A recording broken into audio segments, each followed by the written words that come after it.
Good morning. Hopping on early because I have to go to a doctor's appointment this afternoon. So I'm figuring I'll be cutting out early today. But anyways, I was scrolling through the good old high level group. And once again, probably for the multiple hundredth of a time, I start seeing all of these types of posts warning people about the SaaS.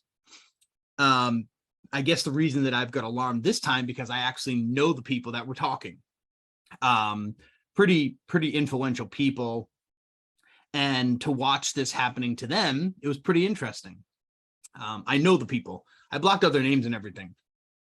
But so to put some context in this, let me just share my screen and we can have a healthy conversation about this. So boom, boom. Hey, I might have to move my other screen, but just give me a second. There we go. I'll move my other screen. There we go. So this is what we're talking about, why you shouldn't do SaaS and what really happens. So I just want to break it down real quickly for everybody. Okay. So this is the first point why. Okay. This is the first point why. One of the first points is you're watching these people here getting these scammers that are signing up for the SaaS, right? Scammers. And, they're signing up and then, you go down into the comments and they're like, okay, well, what's their goal, right? What's their goal?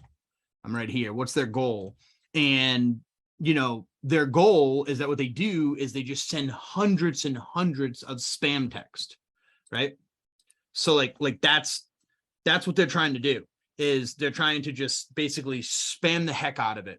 Now, remember, this all goes under your Twilio account. So if you don't know how it works, you get the master Twilio account. They use yours, you get sub accounts. And then as they use the Twilio credits, like you're paying for it, like you pay for it and then they pay you. Okay. So like most people don't understand this. Give me a moment here. Let me do this. So let me reiterate this real quickly. Again, I don't have my drawing board, but you should understand this, is that you are responsible for all of the charges. You're responsible.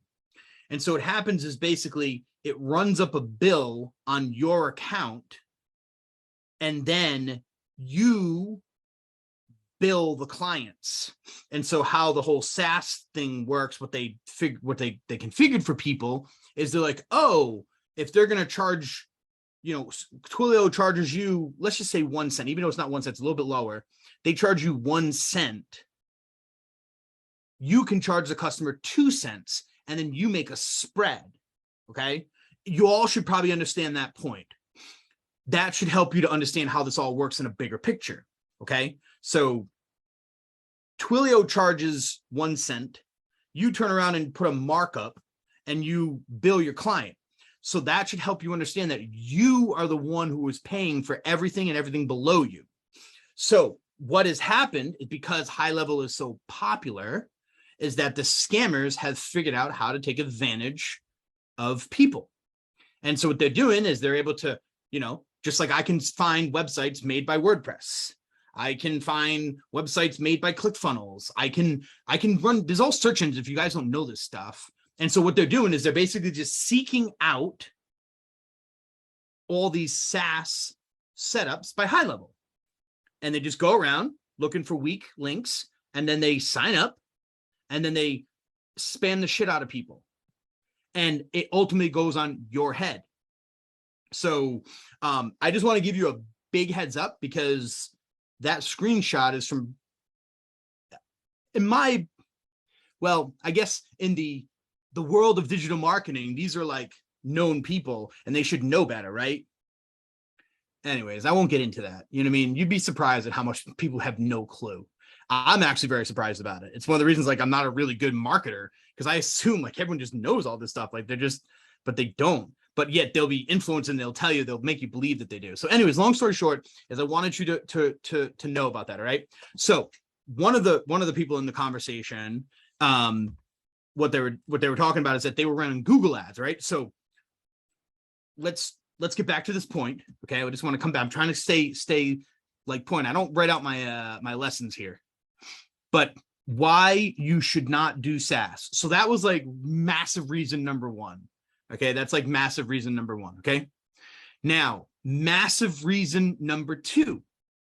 Okay. And I'd like to kind of interject on this case if I put this video on YouTube, that I know something about. Of course, I'm logged into it. Son of a I'm logged into my own site, right? Give me a moment. Let me just go into an incognito because I'm running like a couple of different things here. I was kind of doing all my, this is what happens when you do live stuff. Anyways, let's just skip it for now and let's just get talking to it. For those of you who know me, I know SaaS, right? I know SaaS. For those of you who don't, right? So we'll talk about this bad boy. We can talk about this bad boy. We can talk about this bad boy. We can even talk about this one, which I, unloaded off my hands. Oops, what the heck is that? Bergflow? Hey, Bergflow. So y'all know, like this was like the massive learning lesson. Okay. And what I want to take from here, here's what I want to tell you. It is so difficult to actually become profitable with a SaaS. All right. Like, follow me on this for a minute.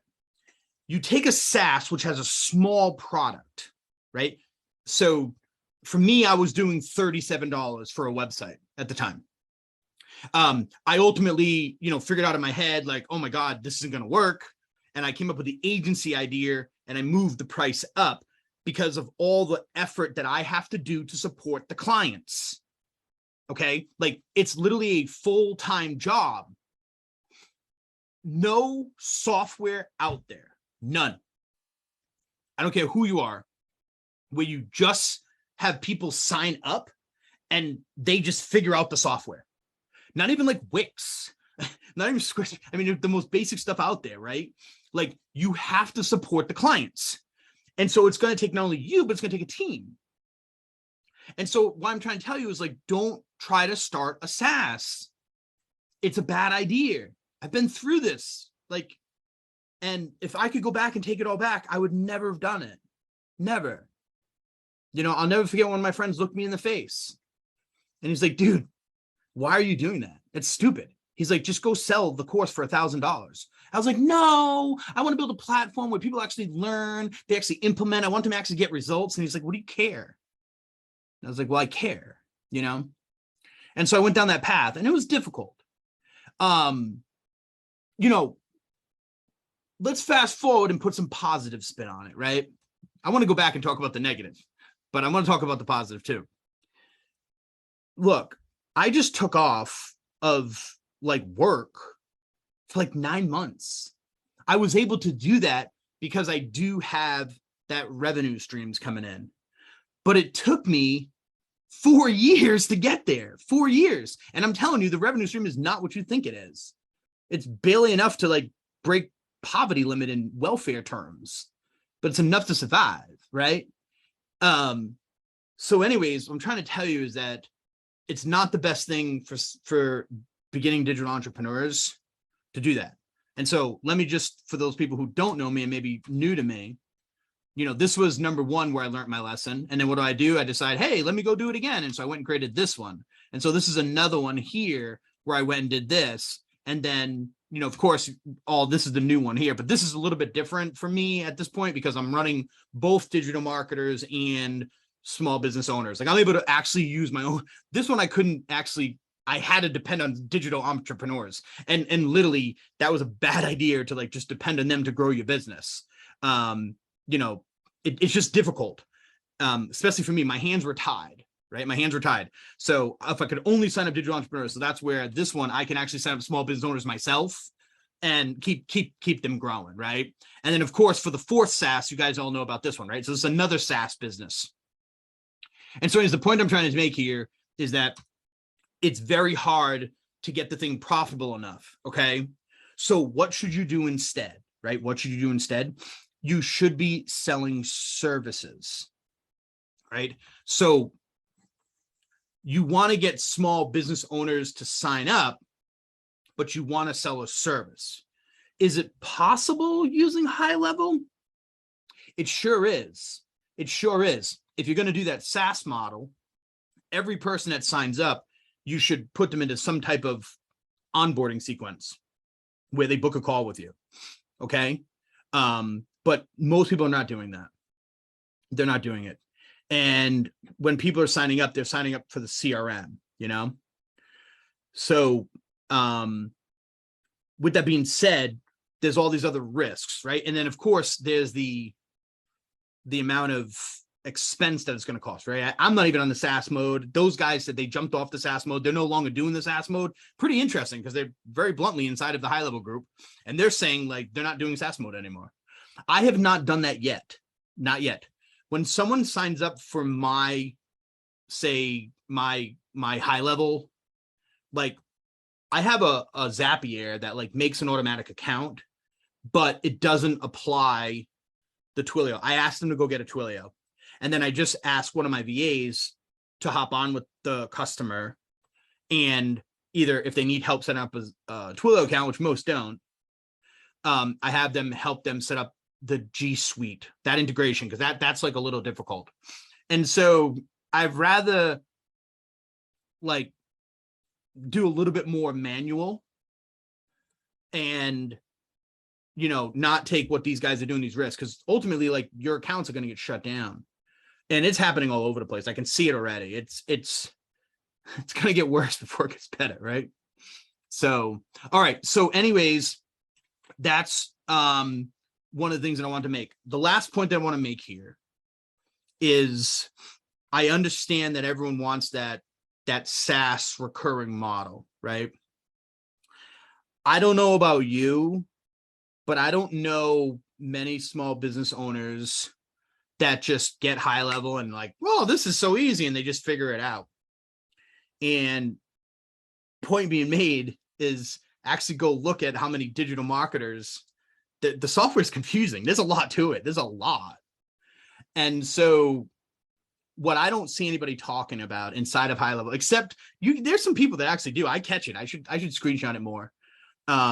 Is their recidivism? I don't even know the word, but they're canceling, right? So yeah, you're signing them up, but then they cancel.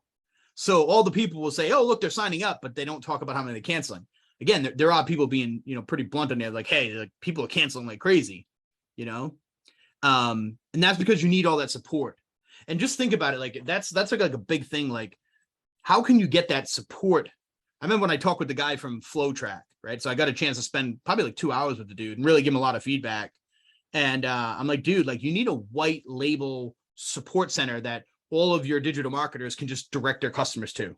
Because that's the problem with HighLevel, is that there's so much that there's really no way for an individual entrepreneur to go recreate that. So you have to go buy a solution. Then that's another $297 a month that some of these guys that have these white label support solutions, that's like another $297. And when you're first getting started, it's too hard to come up with these expenses. I mean, you're at $1,000 a month already, right? So that's $500, $497 a month. Then another $300, that's $800. And then you have to pay for like all the Twilio and all the other add-ons. You're at $1,000 a month. And I don't know many like beginning entrepreneurs that can handle that, you know? So is there a way? Is there another way? And yes. And so for all of you guys that are hanging out, thank you for all 2 people that are inside the Facebook group at the moment, because it's early. I am going to slightly modify Webinly for the digital agency entrepreneurs. When I say modify, I just mean like give you more. That's all. I'm just going to give you more. Like, and I'll just let you guys all know, like, I'm going to give you the HighLevel accounts. Like I have an unlimited HighLevel account. We all know how HighLevel works, right? So I'm just going to give you like HighLevel accounts for your clients so you can go sign them up. So like face value, you can charge $97 a month, give them a website and a CRM, and it'll just be under my account. And then my team supports you. You know, we've got the support built in. So that's one of the things that I'm going to be revealing very shortly. So very shortly. So, all right, I'm not going to make this video that long. I just wanted to kind of like point out some massive things. I did put that post in the group yesterday to like kind of get a feeler out. And it don't look like that many of you guys are actually doing the SaaS software, which I wouldn't it's going to be very, very difficult for newbies to get yourself profitable. What I would do is I would run a free website offer. And if you're not sure how to do that, if you don't have the directory gold rush stuff, if whatever it is, like throw a comment down here, right? I don't know, obviously after I put this video on YouTube, like you guys are probably not doing it. So put a comment in the comments, let me know. And, I'll show you how to get like signups like every day, like literally like signups every day, and it gets you on the phone with people to have conversations. That's what's important. So, all right, gonna cut it here. Thanks guys.